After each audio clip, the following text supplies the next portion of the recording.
السلام علیکم ویورز۔ تو آج ہم بات کریں گے وہ اقتدامات جنہوں نے پرویز مشرف کے عروج کو زوال میں بدلا۔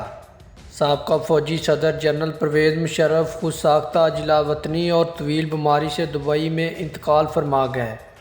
ان کی عمر لگ بھگ 79 برس تھی۔ اگر ان کی زندگی کا احاطہ کیا جائے تو اسے مجموعی طور پر 2 حصوں میں تقسیم کیا جا سکتا ہے، یعنی ان کا دور عروج 17 سے فراغت کے بعد شروع ہونے والا دور زوال، جس کے دوران ان کی وفات ہوئی۔ سابقہ صدر پرویز مشرف کے زوال کا آغاز تو اس وقت کے پاکستان کی سپریم کورٹ کے چیف جسٹس افتخار محمد چودھری کی برطرفی کے بعد ان کی عدلیہ سے معاذ کی شکل میں شروع ہوا، مگر بعد میں فوج اور امریکہ کی طرف سے ان کی حمایت کا خاتمہ اور سیاسی میدان میں ان کی تنہائی اقتدار پر ان کی گرفت ختم ہونا کا سبب بنے۔ مشرف کا اقتدار سے نکلنا ہی ان کے زوال کا عروج تھا، لیکن عملی طور پر پرویز مشرف کا زوال ان کی سیاست میں دوبارہ آمد کی کوشش، آئین سے غداری کے مقدمے اور جلا وطنی سے بھی جڑا ہوا ہے۔ وہ شخص جس پر اقتدار کی دیوی 8 سال تک مہربان رہی اور جس کی آنکھ کے اشارے سے بڑے بڑے فیصلے ہو جایا کرتے تھے، اس نے غداری کے مقدمے سے بچنے کے لیے جلا وطن موضوع بیماری کا مقابلہ کرتے ہوئے گزار دی۔ اکتوبر 1999 سے سال 2006 تک پرویز مشرف اپنے اقتدار اور شہریت کے مکمل عروج پر تھے۔ دہشت گردی کی جنگ میں امریکہ ان کی پشت پر تھا، فوج پر ان کی گرفت مضبوط تھی، اور یہ وہ دور تھا کہ ملک میں کوئی پتا بھی ان کی مرضی کے بغیر نہیں ہلتا تھا۔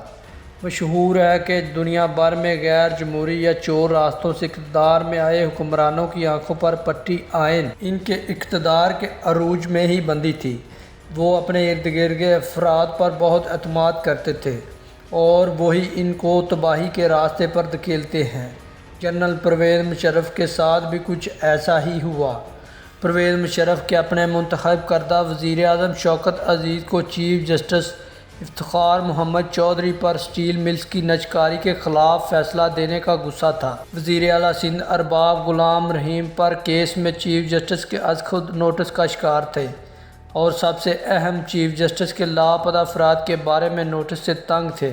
ایک ایک کر کے سب نے جنرل پرویز مشرف کے ذہن سازش میں کردار ادا کیا، اور سال 2006 کے آخر میں افتخار محمد چودھری کو ہٹانے کا فیصلہ بھی کر لیا گیا، مگر ایک خفیہ ادارے سے رپورٹ ملی کہ چیف جسٹس کو ہٹائے جانے کی صورت میں اس وقت ان کے بعد سینئر ترین جج جسٹس رانا بھگوان داس کا اصول پرست جج ہیں، اس لیے ان سے کسی قسم کے تعاون کی توقع نہ کی جائے۔